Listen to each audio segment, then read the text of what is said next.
Hey everyone, welcome back to the channel. It's book review day. Shocker, it's Tuesday. I am in super comfy clothes because, yeah, it's officially fall in the South for the most part, and I wanted to get comfy. And yes, I'm wearing a Philly Eagles shirt, Philly Eagles hoodie in the middle of the South. Shove it, if you have comments on that. I have been getting back into my conspiracy theory reading, if you will, which means that if you are aware of the Dan Brown books with Robert Langdon, you kind of know how those go, where there's some type of semi-religious hidden society conspiracy thing going on. This book series is that for me, in a 18 book series currently. I think there's more coming eventually. I hope there is. I love these books. They're fantastic. And so today's book review is actually about book number 7 in this series. I have already read a lot of the series prior to this video, so we're late on reviewing a lot of them. Now, I have reviewed them on Goodreads and stuff like that prior to doing this, but this is the first book that we're going to get in the series that I am giving you guys, and this is The Devil Colony by James Rollins. This is book number 7.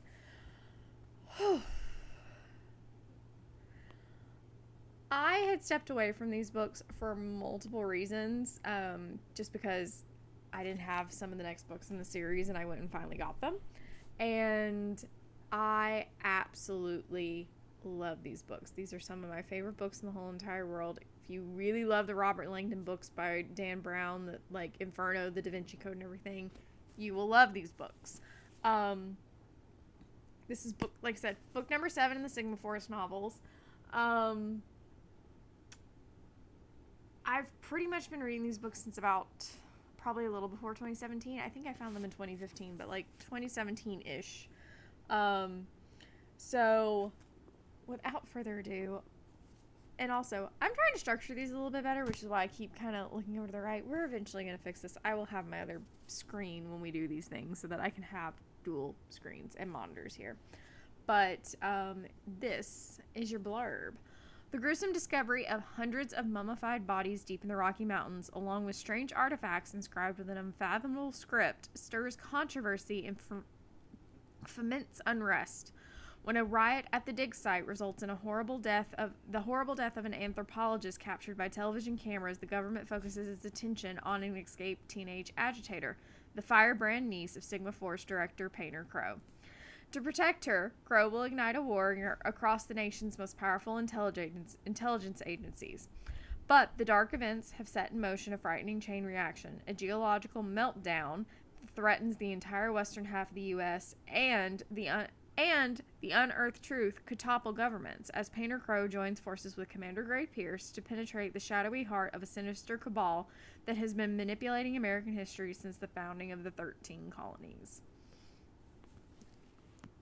When I tell you that blurb does not begin to describe this book. Whew! I know. I make a lot of those noises sometimes, but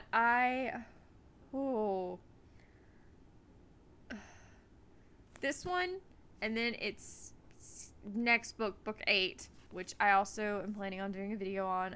8 and 9 are on my list to do, and I'm working on those. But I had to get you guys this one because it's Tuesday when I'm posting this. This is when you get book reviews.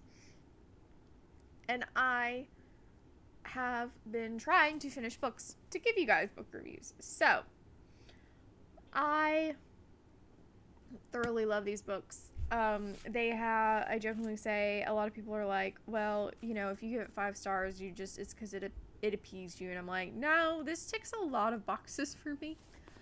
I love James Rollins' writing in these. It's absolutely immaculate. There's not helpless females. If there are helpless females in the essence of like Crow's niece in this, she still has a lot of fight. She still has some genius to kind of get herself out and make those connections to get to the people that she needs to. For instance, her uncle. There's never really like an absolutely like weak female in these books, which is something that I greatly appreciate from Rollins in this writing. Additionally, my favorite things about this are also that if I don't recommend it, because there are a lot of things that like kind of they occasionally do call back to other books, but he does write them to where, like, if you were to randomly just pick this one up in the series, you can kind of understand what's going on. Essentially, other than the Sinister Cabal that is mentioned, that is the only piece that kind of carries through each book. The rest of it, each one deals with its own storyline. So this one strictly follows the whole entire Devil Colony and them finding out more about this geological meltdown plus this cabal that has been, basically convoluting behind the scenes of the United States since the founding of the 13 colonies, which is cool. But you can totally pick this up and still follow the storyline and never have to read any of the other books. Very similar to the Dan Brown books in that essence, that you can kind of pick up the Da Vinci Code without having read Angels and Demons and Inferno without having read the other two, and The Lost Symbol without having read the other two. You get those throwbacks to it, but you can read them as standalone novels. Fantastic part about these books. Additionally, I really love the characters. The characters in these books just...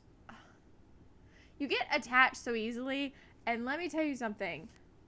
Commander Pierce has been through hell and back since book 2. He was not in book 1. I know that for a fact. He was in book 2. Since book 2, our poor Commander Gray Pierce has been through so much hell. And bless his little heart, I feel for him. And we're not, because he's dealing with his father who has dementia, which is not a huge plot point in the series, but like it's a thing that we have to deal with, and it is something that you have to deal with. And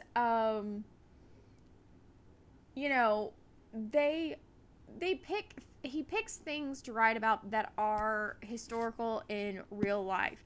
This one calls on the Lewis and Clark expedition for some of the storyline. Okay. And making it into a whole entire thing where it is the what is it? It's some secret mission instead of them just going to like map the expanse of the western parts of the United States. It's an undercover mission. Just and just like I said, the writing style, I enjoy it. The biggest thing that I appreciate is that while there are fade to black scenes where it's getting spicy, there isn't smut in this, and like sometimes I need a break from my smut reading. I love this. I love all the sexual innuendos that go on in it. I love everything. The characters are just a riot. It's fun to read. I give all of these books that I have read so far 5 out of 5 stars. Flat out. I don't care if someone says that I am being like, it's an appeasement 5 out of 5 stars. No. For me to be entertained by a book, it does have to check off more than just an appeasement factor. This book checks out my puzzle piece, needing to complete puzzles and putting things together. Because let me tell you something. When we talk about the next book, Bloodlines, after this one, I've been piecing these puzzle pieces together since I started reading this series and did not expect the turmoil that came from that book. And this one opened up more turmoil before that.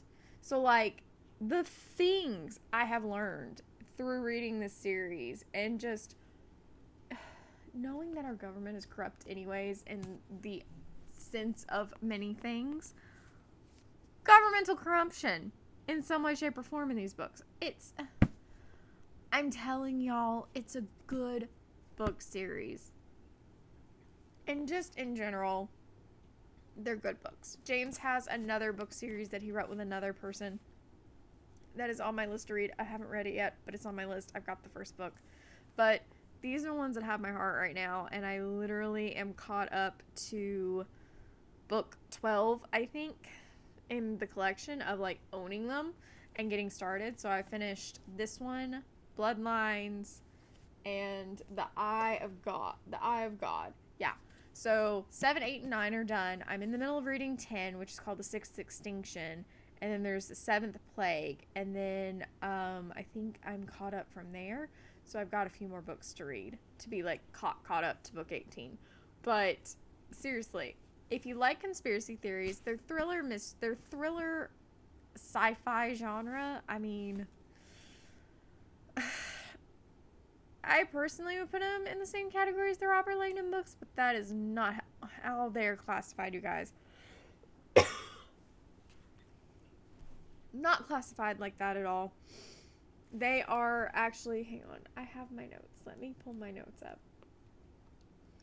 This is classified as a techno thriller that combines action, historical mystery, and cutting-edge science and mythology. So that's what the official kind of like genre is techno thriller novels. But it's absolutely amazing to read. I have enjoyed every single one of these books. Bloodlines I devoured very quickly. Just to kind of give y'all a little bit of a heads up on what to expect in that video, is a lot of like major fangirling. Not that I haven't fangirled here, but like really huge fangirling because the bombs that got dropped in that one. And I don't mean like literal, I mean the plot bombs that happened. I was like, well, I saw none of this coming from a million miles away, and that is good writing to me. If I can't figure out your plot line and figure out where the heck this is going, kudos to you. I've only had one author plot twist me really that bad, and her name is Stacey Willingham, and Stacey knows because I tag her every time she plot twists me in her books. The woman murders me with all of her books, and I'm still waiting for her to write a chiller. I want to read it so bad if she writes one. But for James, these are amazing. I want them to keep coming. I really, when this series, I don't know if there would even be a possibility of wrapping this series up, but I loved it.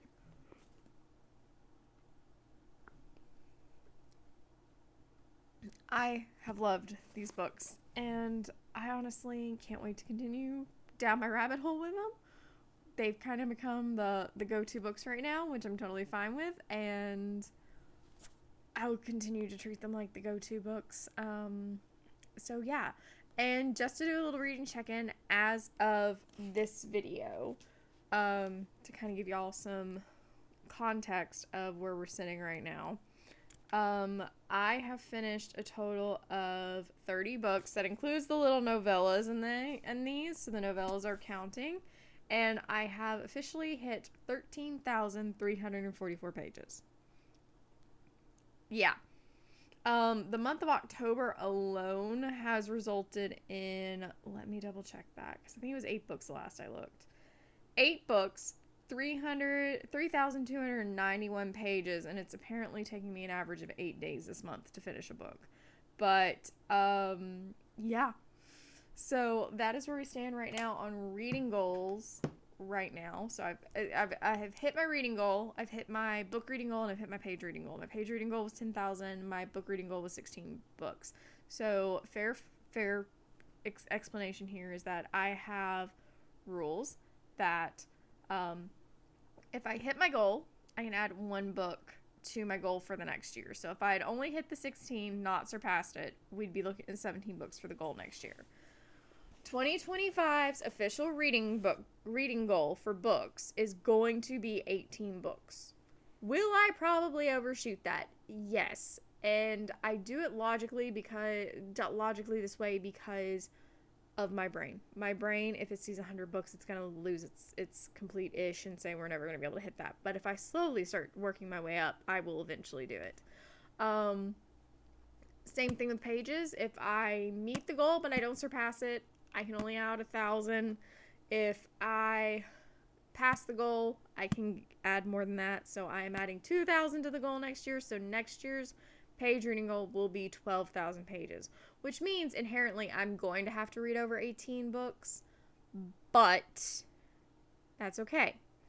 I'm probably going to read over 18 books anyways, especially considering how the beginning of the year is going to start out with 3 specific books that I have to read, which is the sequel to Sky's End, That is coming out in January. Onyx Storm is coming out in January, which is the third book in the Empyrean series by Rebecca Yarros. And then the sequel to the first Crimson Moth book is coming out in January as well. So that's a minimum of 3 that I have coming out that month, and only one of them that I've pre-ordered, so I will have to pick up the other 2. But, yeah. January is going to be a very emotional month, apparently. So, wish me all the luck. So anyways, I hope you guys have all enjoyed this. Like I said, I'm trying to make these a little bit more structured, so I've kind of had Notion do me a favor and write me kind of a rubric to follow and give you guys. So going forward, we'll do that. And anything with reading goal, I will start putting down in the descriptions of these videos. I just kind of wanted to give y'all a good little like chunk of knowledge of where we're sitting right now. And then at the beginning of the year, we will do a my goal is going to be for us to do a rewind video of this is what 2024 looked like. Here's our wrap up. Here's what 2025 is going to look like. These are the books that are currently on deck. And yeah. And as always, if you've read this book, leave your thoughts in the comments. I love to have discussions about books with other people. So please leave your thoughts, concerns down in the comments. And if you have a book that you want me to add to my queue, or you have a book that you want to recommend, or if you happen to be on my story graph and see what's on my to be read list, and you're like, hey, I think you should move this up in your queue and say like, hey, read this next, please let me know down in the comments. I really want to know these things so that I can kind of read books and give them to you guys more than just what I want to read. Yes, it matters because, yeah, I like to read books, but at the same time, I want to know what y'all want to hear about book-wise, because obviously this can't always be about my 5-star books. We will start doing some, like, lower star ratings, I promise. But, let me know down in the comments, and I will see you guys all next time, which will be tonight, if you're watching this video on Tuesday. We will be streaming tonight and doing all of our fun chatty planning. And then Wednesday, we will be working on the book again.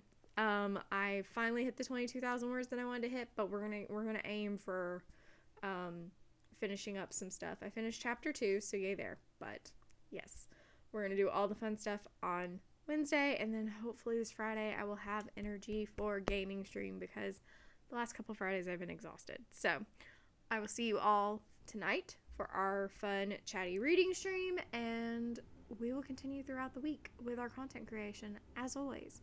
I love you all. I hope you have an amazing day, evening, night, whatever it is for you, because you are amazing and I want you to have a good day no matter what. So, mwah, all my love, and I will see you all later.